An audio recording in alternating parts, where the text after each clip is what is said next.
everybody, and welcome back to Reading with Mrs. Weaver. We're just going to read a story for fun today, and we're sitting in my backyard. My dogs are out here. You might hear some barking. You might hear some nature noises. Who knows? Come here, girls. Come here. This is Parker. Bella. And there's Bella. There they are. They're just hanging out with me in the backyard. Today, just for fun, we're going to read from our book, The Other Side of the Story. The Other Side of the Story are fairy tales with a twist.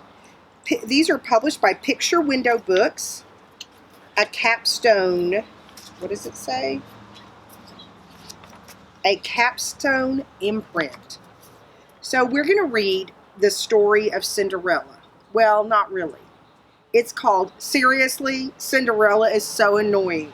The story of Cinderella as told by the Wicked Stepmother, by Tricia Speed Shoskin, illustrated by Gerald Garalis.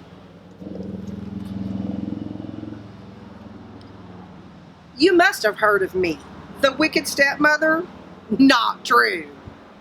It's just another one of Cinderella's wild stories. Not as wild as the one about the pumpkin and the fairy godmother. The real story, the true story, began with some chatter and some dust.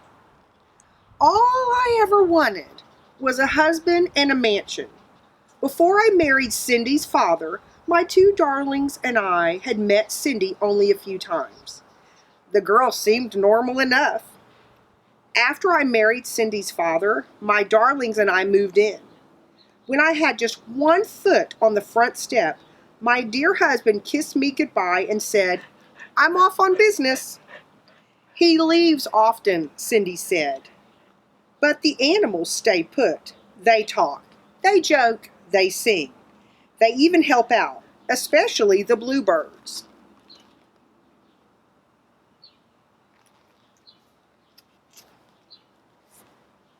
Now, I don't mind a story, but I like facts, not fiction.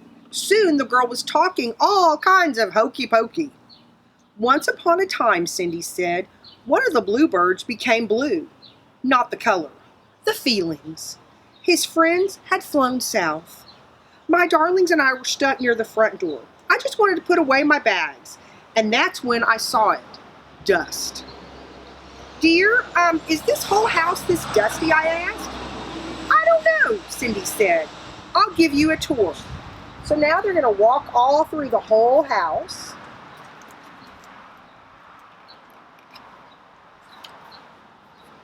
In the dining room, Cindy told stories. There's little mice up here on the candelabra, the chandelier, I guess. In the study, Cindy told stories, non-stop. Girls, I said, time to get to work. This place needs a good cleaning. Once upon a time when I was cleaning, Cindy started. Oh boy. Cindy mopped the floor, but she finished so fast. My darlings had barely started. Do you know robins and sparrows are my friends? She said. But the sparrows don't like the robins. Silly creatures. Once upon a time, one of the robins. Cindy, dear, I said. Why don't you go and wash the clothes now, But Cindy washed them so fast.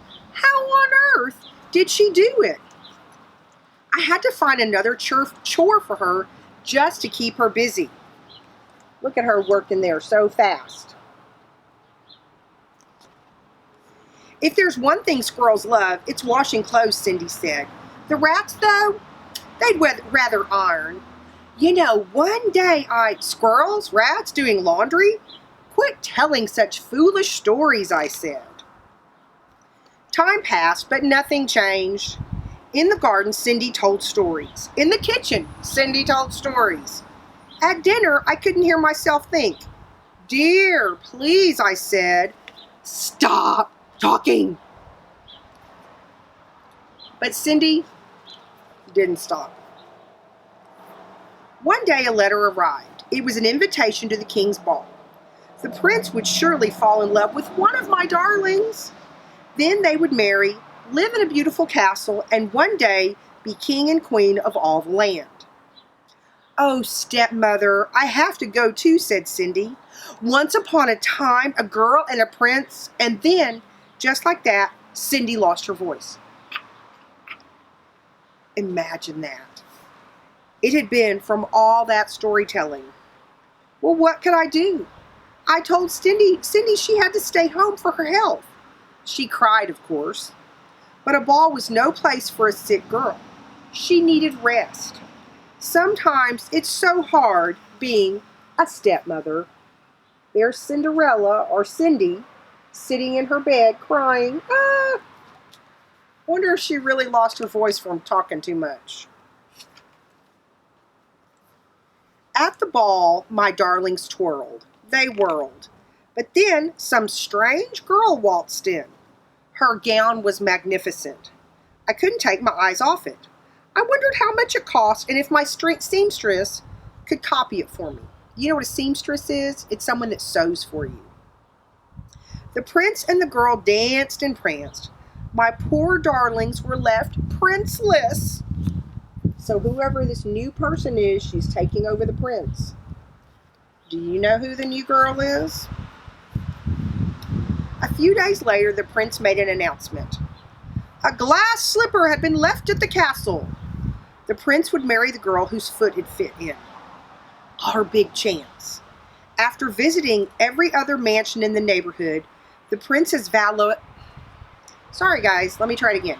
After visiting every other mansion in the neighborhood, the prince's valet arrived at our door. Me, me, me, said one of my darlings. No, me, me, me, said the other. One at a time, said the valet. Each girl tried, but the shoe didn't fit. Then Cindy pushed and let out a whisper. Please? Please let me try? The shoe fit. Cindy pulled the match out of her pocket. What? My darlings cried. Cindy pushed out another whisper. She said something about a pumpkin coach and mice that turned into horses, and even added something about a fairy godmother? Please, there is no such thing. But I still don't know where she got those shoes.